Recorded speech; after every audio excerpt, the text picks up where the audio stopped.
Do you want to make that man fall in love with you? I mean, actually head over heels in love with you. Well, you might be playing the game wrong. And I know what you're probably thinking right now. Gabby, I am not about the games. Well, I'm not about the games either. But here's the thing. It is so much easier to blame all of the external factors of why your dating life is going wrong. Men suck. The dating pool sucks. Everything sucks. I get it. It's tough out there right now. But here's the thing. There should be a point where you take accountability for what is going on in your love life. And although, there's a lot of broken people out there that just hurt people just to hurt people, and there's some really toxic people that haven't healed, I get that. But here's the thing. If you want what you want, you can get what you want. But you have to play your cards right. With that being said, we have to understand that men and women should not be more different. We go about things differently. We fall in love differently. We need different things out of relationships, right? And I think we can all agree there. Here's the thing. Here's where a lot of women go wrong, is that we go about it as if we were falling in love with the person. We don't go about it how they would fall in love. And that's what you're doing wrong. We got to switch up the game. We got to move the cards around in order to work in our favor. Because here's the thing, guys. If you keep going about it the way that you've been going about it, you're never going to get, you might get lucky, okay? The cards might fall into place for you. But if you want what you want, listen up.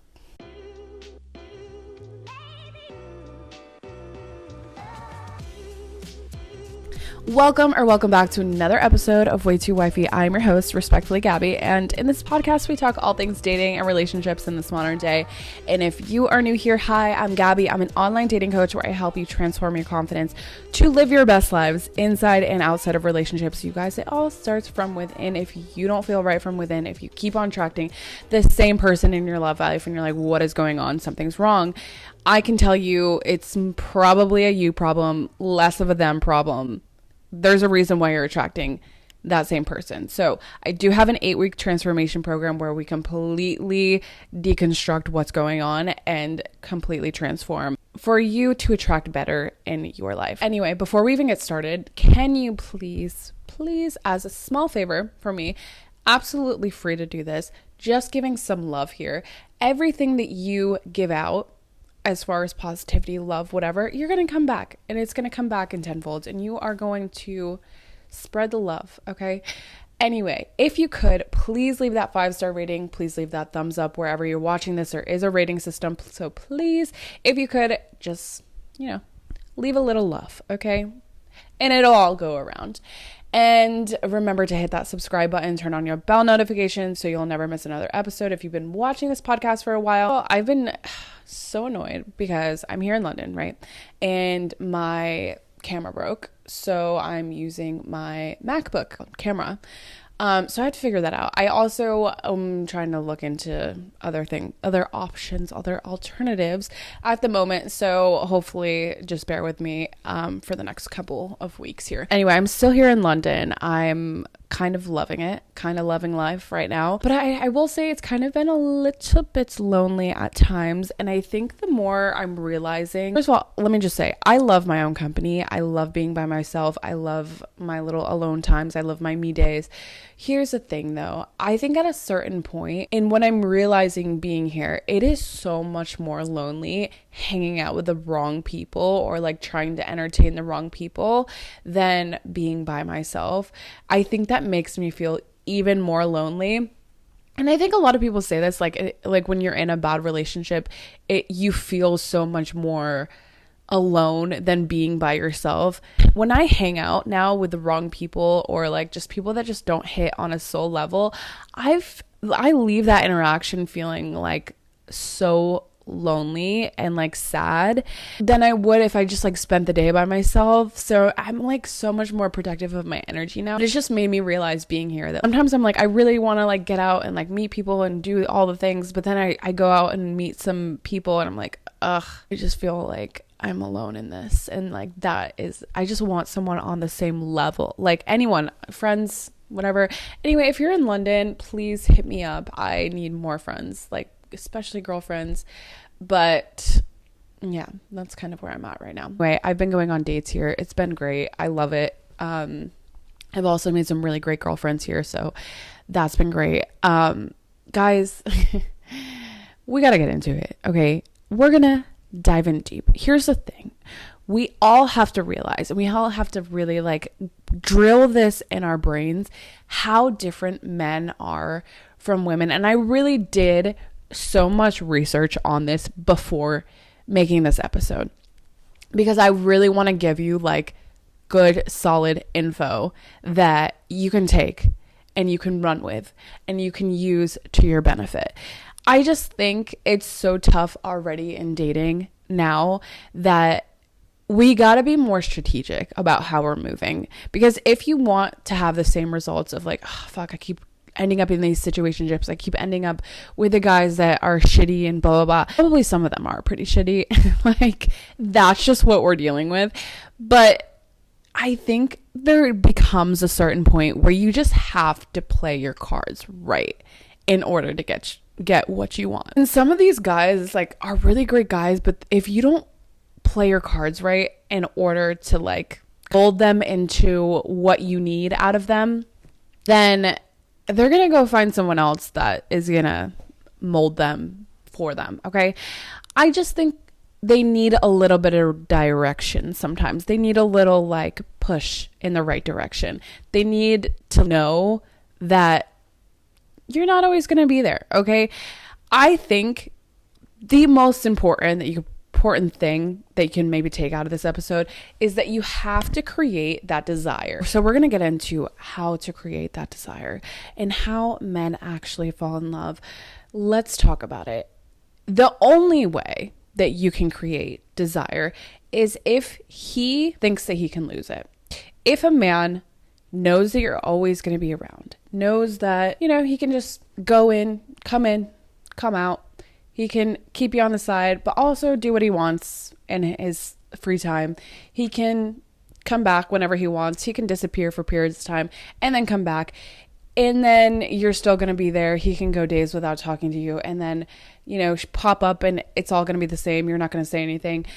Here's the thing with that. When a guy thinks that he has you, when a guy thinks that he's got this in the bag and you're not going anywhere, there's not going to be any desire because he needs a little bit of the kick under his ass, the fire under his ass to be like, I might lose this.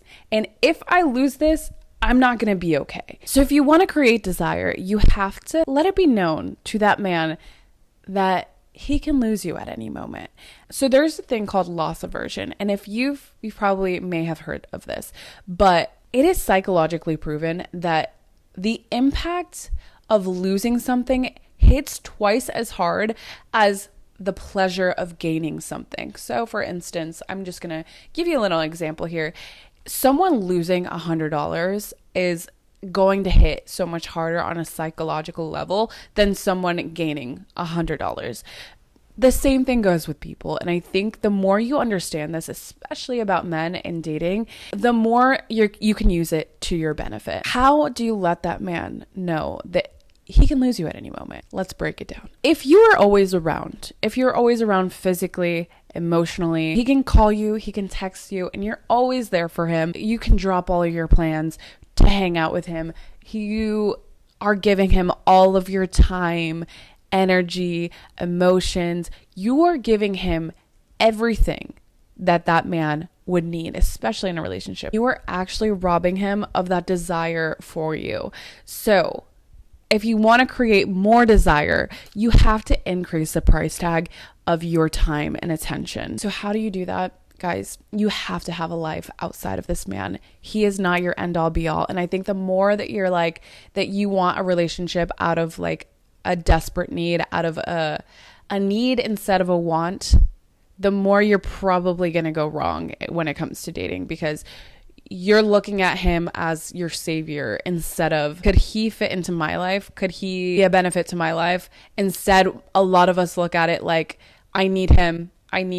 He's just a guy. Let's be honest. Let's be fucking for real for a second. You could do so much better on your own. Like, you have so much potential within you. I think, genuinely, the more I'm realizing this, women are and I really don't want this to come off as like a war, but we just really are such a superior species. I really do believe that. I think women are so powerful. We literally can birth a fucking life out of our bodies. Like, we're so powerful, you guys. We are so strong, and I just need you to know that anything a guy can do, you can do too. So stop looking at this man like your savior is really what it comes down to. Men are great. Okay, I'm not bashing men, but I really genuinely think that women have it. Women are incredible. Okay. Anyway, all I'm saying is stop putting that man on a pedestal. He is not your end all be all. He's not your savior. Save yourself first. Okay. Anyway, how do you do that? You create your own life. You have such a solid foundation of a routine. You have a solid friend group or best friend or whatever.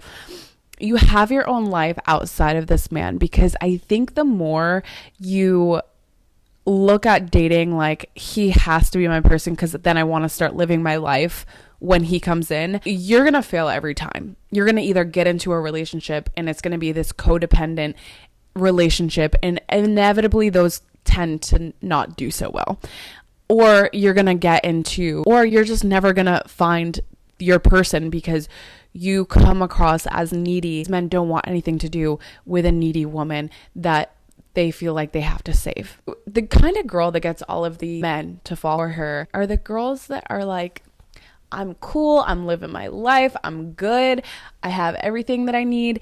Anyone else that comes into my life is going to be a benefit. They have to benefit my life. Okay. So start thinking selfishly here. Is this person benefiting me? Have your own routine going on, and then don't break your routine for any man. And I kind of made this in like the last video. I talked about this of like just being inconvenient, like not necessarily on purpose, but you don't have to be at his beck and call. You don't have to text him immediately or like drop everything to talk to him. You don't have to give him all of your emotional support, because the more that you do that, less of a desire it becomes for him. You're robbing him of that desire. First and foremost, be so set and secure in your own life that any guy that comes into it has to benefit it, and otherwise it just is not going to work. Okay. Like, oh, he wants to see you. Well, he's going to have to work around your schedule. You're set. You have your routine. You have your friends and family that you like seeing. If he wants to see you, he's going to have to fit into your timeline, not vice versa. Like, you're dropping everything. I think what you need to understand is that men are so attracted to independent women. And I'm not saying that hyper independent women. I'm not saying that at all. By all means, that's probably way too far left. Independent women, as in they have their own life. They have their own things going on. They don't need him. He's just an addition to their life.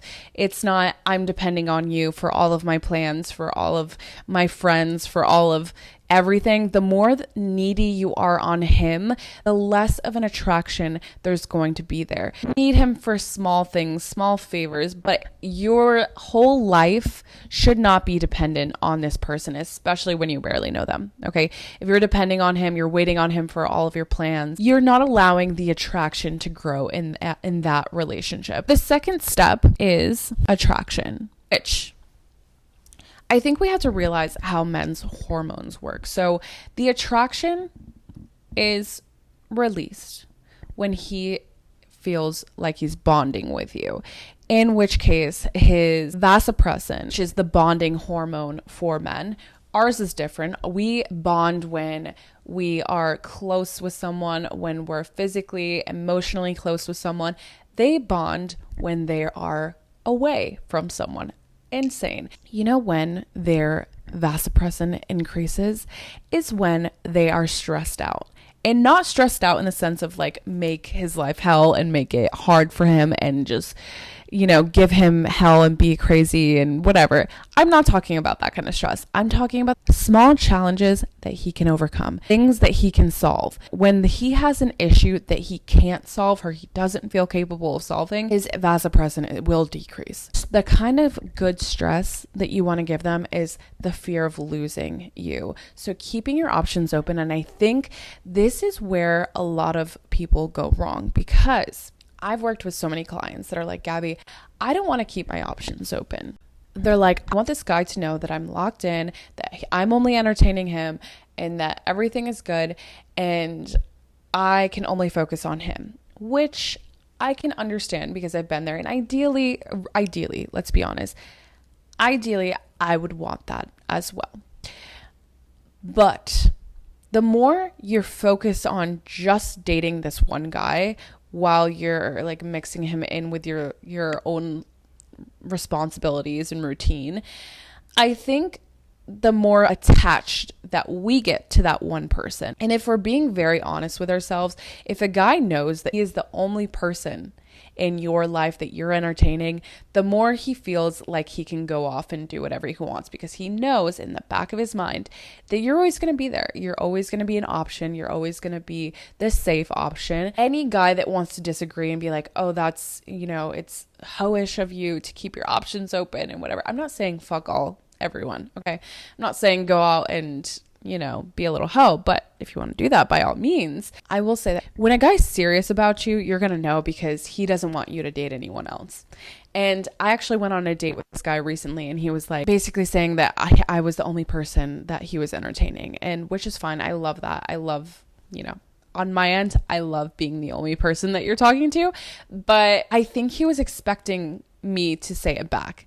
And I wasn't going to give him that, because I'm like, first of all, you have to earn that. And I if I were to have said that, I would have been lying, because there's other people in the mix. And I think that the more that you make them earn that exclusivity, the more accomplished they're going to feel when they actually do get in a relationship with you. Whereas if you drop all your options in the very beginning and you solely focus on dating this one guy, he doesn't have anything to work for. It seems easy. It seems like just a safe option. And he's going to extend as long as he can during the talking phase, which may just turn into a situationship, but he's going to take his time with it. The more pressure you put on them, and not like intentional pressure of like, hey, I need to be in a relationship. Hey, I need this out of you. I need commitment from you.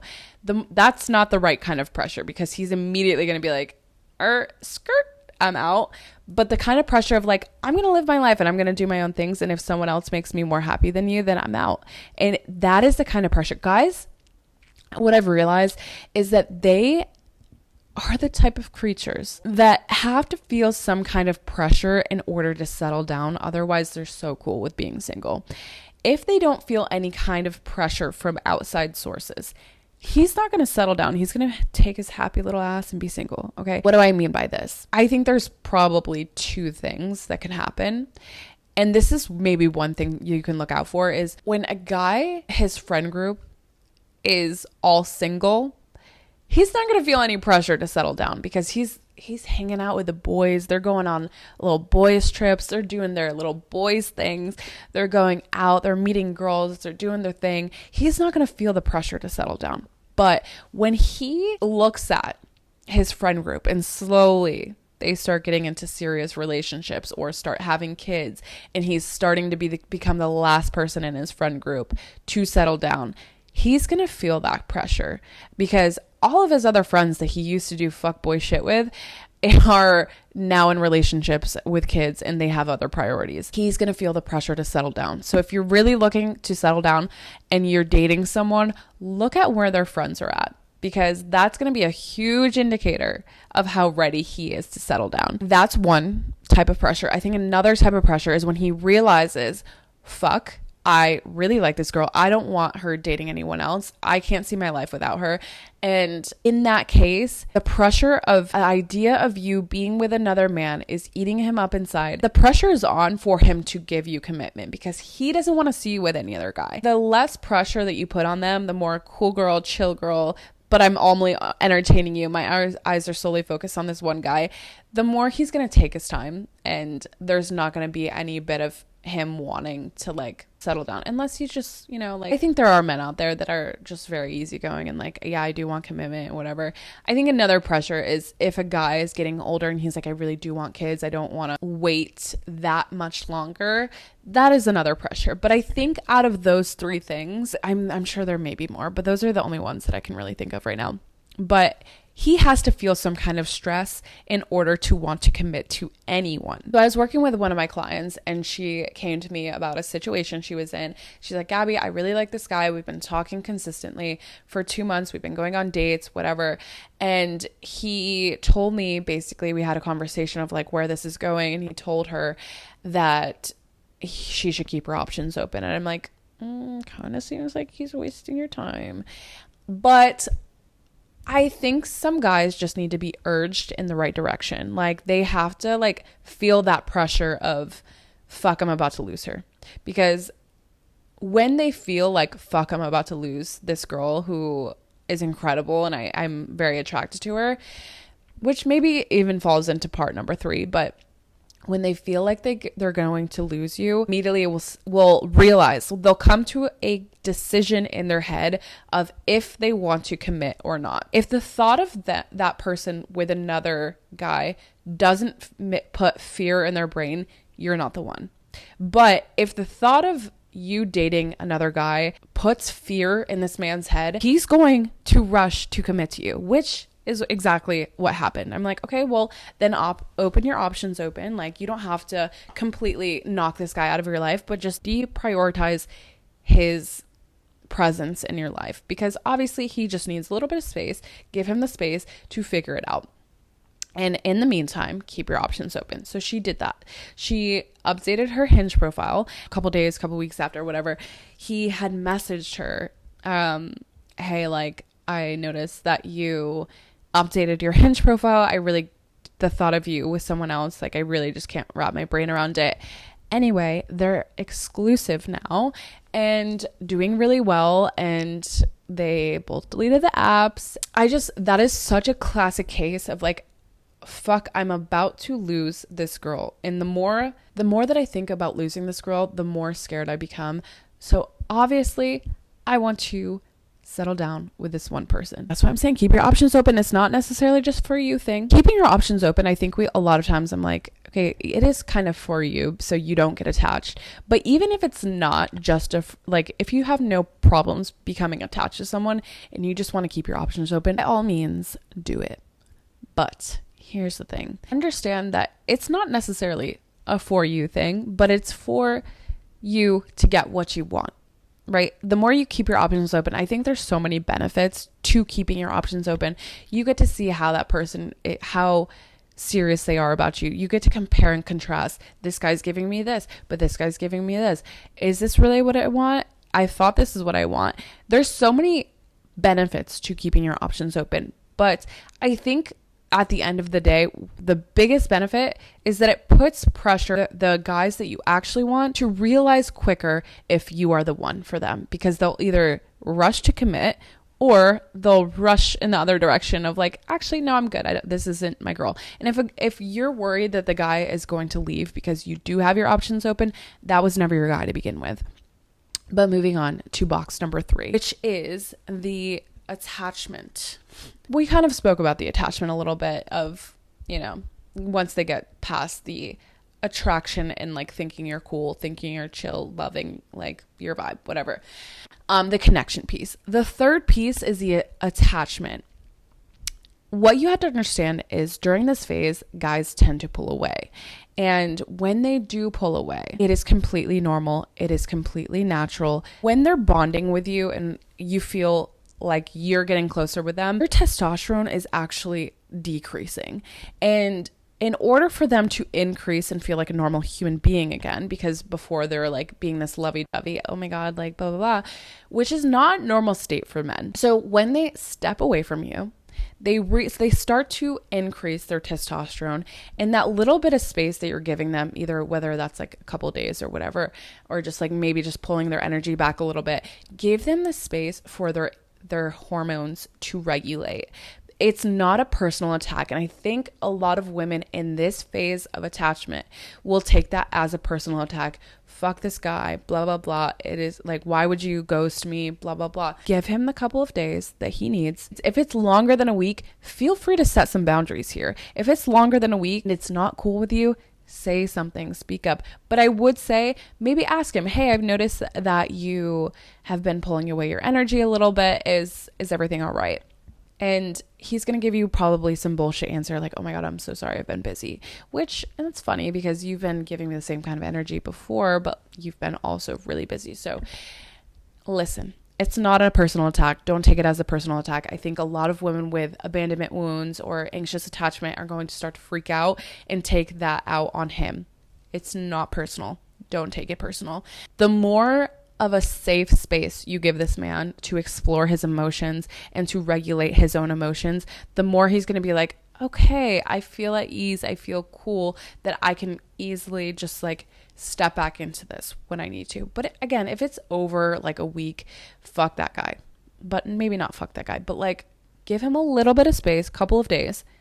If it's longer than a week, he's either probably ghosting you, not interested anymore. His ex came back. I mean, there's so many things that it could be, but it's not cool to think that he can come in and out when he wants to. So it is so cool for you to set boundaries of, I'm not going to take this, but also don't come across as super demanding of like, fuck that. I'm not taking this, blah, blah, blah.